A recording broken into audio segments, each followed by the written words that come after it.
Welcome back to the Murdy Creative Co podcast. I'm your host, Colin Murdy, and today's topic is structured. But first, I want to say thank you to everyone who's supported the company so far. If you haven't got a chance, go check us out on the web at murdycreative.co. That's M-U-R-D-Y creative.co. Or you can check us out on Facebook and Instagram by searching at murdycreative.co to see the best of our product shots.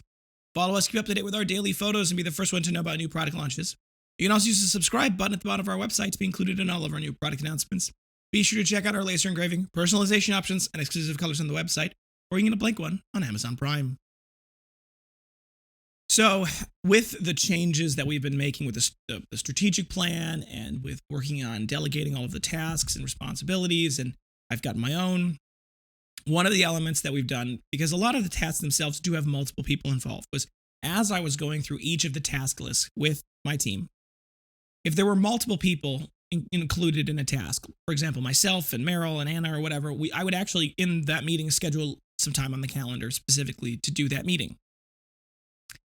And I didn't really have to keep a calendar until we got on Abstract, right? So with Abstract, their whole target is to create meetings, to set meetings with me and these founders, these other company owners, right? Well, they can't do that if they don't have a calendar for me. And I've never used a calendar before. I've never had to keep a calendar. And I know some of you are thinking, what? That was my life, right? I had a task list. I had like a thing of things to do, but most of them weren't particularly time sensitive, or if they were, I did them first. And so I had a task list, so I would wake up in the morning whenever I naturally woke up, which was great. And that's a luxury that I feel is very important. And sometimes I would work till 11:30 at night, but it's one of those things where I lived a very unstructured, schedule. I lived a very unstructured life. And I really liked that casual nature. It was very stress free in many ways. It had its own problems. It was not perfect, but it was very easy for me to be like, all right, I'll get to that when I get to that, right? These days, though, with the doing of the task list and delegating and setting meetings for those things, and with the task list and the strategic plan saying, okay, this is what we want to get done by this date, and with now having to have Abstract on board, which means I have to have a calendar that is able to keep Abstract stuff straight, I am finding myself unhappy that I'm living in such a tightly structured day. For example, I started into this podcast, right, recording my podcast today late according to my schedule, and I've got a meeting directly after that, and I've got a meeting directly after that one, and I've got a meeting directly after that one. So I'm really trying to get back on track, which it's hard to do. And I'm realizing that, maybe the structure isn't necessarily the problem. It's the way I'm doing the structure. Maybe the idea of structure isn't a problem, but I need to schedule space behind my meetings or space between my meetings and just have that be always true. And I was talking about Meryl I was talking about this to Meryl, yesterday at the end of the day, because I was kind of in a really bad mood. And I feel like I'd done a pretty good job kind of keeping, not saying anything. And then everyone had left and Meryl and I were just chatting and I was upset. And she was kind of like, well, what's going on? And I'm like, well, I don't like the feeling that I haven't had a chance to think all day. And I realized when I said that out loud, that part of the problem with me and part of the problem with the way that the meetings are doing is when I'm in the meeting, I'm working on the meeting and I'm not thinking about anything else. And then I move on to the next meeting and I'm thinking about that meeting. I'm not thinking about anything else. And so I haven't really had time. I don't really have time, at least in my current schedule, to sit down and meditate, to sit down and think, okay, what's happening big picture? What are the moves that we're making? How are we making them? And this structure is also, in many ways, I think, very challenging for me because there's an element of the strategic plan with that I have struggled when I was writing it, and it's still not very good. And it's a kind of creating measurable goals. And really what I mean by that is some of the goals are very easily measurable.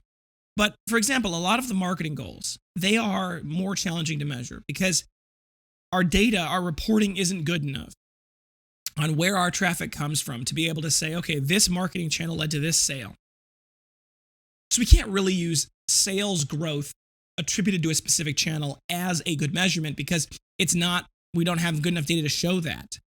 Well, if sales can't be the measurement, but sales growth or stability is actually what we're trying to accomplish, that's the actual target, well, that creates a new problem because now you got to say, okay, we've got to find a measurement that will lead to sales logically, but isn't sales itself, to measure the success of these by, right?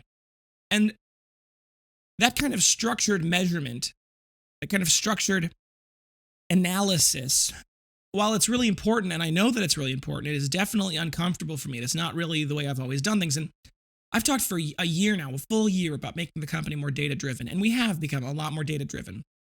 We do a lot more production analysis. We do a lot more of our marketing analysis on schedules and in ways that I think are good and helpful at determining whether we're doing well or not in some ways. But I still haven't really gotten to the idea where I can say, okay, the sales can be really predictable because we're doing these 10 things. And I mean, at some level, the strategic plan is functionally, I finished writing it about a week and a half, 2 weeks ago. So the strategic plan is 2 weeks old. I don't expect to see massive change already, but I'm afraid that I'm not seeing any change. And Meryl goes, what are you worried about? Are you worried that it's not going to happen? I said, no, I'm worried that the strategic plan is going to be executed flawlessly and it's still not going to work. And I don't have a good answer if that happens. But here I go again, straying away from the original topic of the podcast, which was structure. I feel a lot like structure is really necessary in business. I feel like I have often lived a very chaotic leadership. I've had a very chaotic leadership in that, not that I'm a chaotic person per se, but that I'm not a very ordered or structured person as a general rule. And that's led for us. That has been a very competitive advantage for us, a very large competitive advantage for us previously in some ways, because it'll mean that I'll be like, all right, change topic, right? All right, switch topics. Switch the way we're doing our marketing today, right? Okay, we'll do it differently, and I'll just switch, right? I'm flexible in the ability to say, I'm not particularly in love with that idea. In fact, I heard a line, I can't remember, I'm going to see if I can figure out who this is attributed to. And if you know who it's attributed to, mention it in the comments below. But there was something, someone said, the line is, strong opinions weakly held. Have strong opinions weakly held.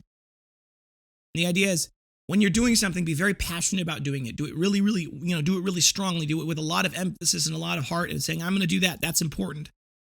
But when something changes, you go, okay, I'm going to let go of that, move on to something else, right? Strong opinions weakly held. And I feel like that's been a strength of mine. I feel like I'm pretty good at that. But a lot of this structure and a lot of this specific order that we're working on imbuing the company with to help create a more stability for our employees and create a more stable work environment, but also to help stabilize our sales and make them more predictable. There's a part of me that is very worried that in the process of doing this, I'm going to make my job very unfun. I'm going to make my job and my days something I don't enjoy. And I know that I'm in control of that, right? If the structure becomes too much, I can just let it go. I can figure out an alternative. I'm not a victim of this, right? I am the master of my fate, right? If I want to say, okay, I want my days to be completely unstructured, let's figure out how to make that happen, because we can, right? But I don't know if that's the right thing for me. I think maybe it's time for me to try to see if I can grow a little bit into the structure, see if I can become more comfortable in a structured environment rather than just throw it out because it makes me uncomfortable right now. Nobody's comfortable with something the first time they do it. And in some levels, being uncomfortable is where we grow. So it's probably for the best that I'm uncomfortable. It probably is the right thing for me to be uncomfortable in this position. But the structure is good. It is. And it will provide us with better, more clear direction, and it will help make the strategic plan actually happen, which is really important, because as much as I bemoan the idea that it might not work, even if it happens, it's actually so much worse for it to not happen and not work, because then I don't know which one it was. Anyway, thank you guys for tuning in today. Be sure to check back in next Tuesday for our next topic. Don't forget to check that subscribe button as well as the notification bell to get notified of our latest podcast right away. If you have any questions or concerns about your leather binder, journal, folio, or anything else we sell, please feel free to contact us on the main page of our website at Murdy Creative Co. You can also contact us via Instagram and Facebook. You can text, email, call, direct message, all the best usuals. I'll do my best to get back to you as soon as possible. We do appreciate your patience. If you have a quick question or you want to place an order over the phone, please feel free to call us at 414-434-9001. We are available Monday through Friday, 8 a.m. to 4 p.m. Central Time. You can also text us at that number as well, 414-434-9001. If for whatever reason you don't get a hold of us either during business hours or after hours, please feel free to leave us a voicemail. If you are going to leave us a voicemail, which we will respond to, Please, about an order specifically, please include the order number itself. It starts with S and then there's a couple of numbers after that. Really helps us. If you think we deserve it, a good review can go a long way to help us grow our new community. Both a review on the podcast on whatever app you're listening on, but also a review on the product itself. You can go to murdycreative.co/reviews and you can read all of our amazing 5-star reviews. On that page, there's a question. It says, there's a leave us a good review button. You click on that, it'll take you to facebook.com/murdycreative.co/reviews. And then you can answer the question there. It says, do you recommend the Murdy Creative Company? You click yes, and you can write your review. We love them. It's amazing. I read them out loud to the staff all the time. If for whatever reason you would leave us a bad review, there is another button there that says get directly in contact with us. It is deeply important to me very personally that everyone has a good experience with the company. We will do anything in our power, including recrafting, refunding, anything we can to make it right. So please reach out to us before you leave us a bad review. Word of mouth is the best form of advertising, so please tell your friends about the company. If you want to get a little something for doing that, be sure to log in at the top of our website by clicking on the little person icon. You get 10% back on any purchase you make as in-store credit via the Murdy Creative Coin option. Also, there's a shareable link in that rewards tab in the bottom left-hand corner of the main page of the website. That little link in the bottom corner, that'll allow you to go and share that with your friends and family. They get $10 off their purchase. You get $10 off the purchase. You get $10 in-store credit when they make that purchase, and it helps everyone. So definitely share your friends. Share this with your friends. Excuse me. That being said, if you have any podcast topics you want to hear more about, send them my way. I'm always happy to talk about just about anything, and I want to give you guys what you're looking for. So please, tell me what you want to hear. If you're looking for multiple binders, for gifts, giveaways, menus, really any reason, ask about our bulk discounts available. They are built into the website, into the cart, so all you need to do is add any item you would like to your cart. You can mix and match your heart's desire, and it's just based off the total cart quantity. So once you're all done and you click checkout, it'll go to the website, it'll go to the checkout page, and it'll automatically apply the appropriate discount for the quantity that you selected. If you want to know more about the program, feel free to ask us and send us an email, sales@murdycreative.co, sales@murdycreative.co. We'd be happy to help you. If you're looking for a custom engraved item, we have no minimum order quantities and no setup fees. It's a simple flat fee per item, normally $15, and that is before the bulk discount if you're going to get a bunch of things. And it's a really great thing to do. So you can go on the website, you can go to any product page that you'd like. There's a button there that says customize this item or add custom logo. You click on that, it'll take you to the customizer. Once you click on that customizer, you can actually add logos, you can upload logos, you can add text, you can move it around. The sky's the limit. You design it however you want. Add that to your cart, and then you check out. That purchase will be tied to the design that you made, and when we go to engrave it, we'll be able to pull that file back up. If for whatever reason a product doesn't have that customize button, feel free to send us an email, sales@murdycreative.co. We'd be happy to help create a custom mockup and an order link for you. Thank you so much for tuning in. Have a great day, and goodbye.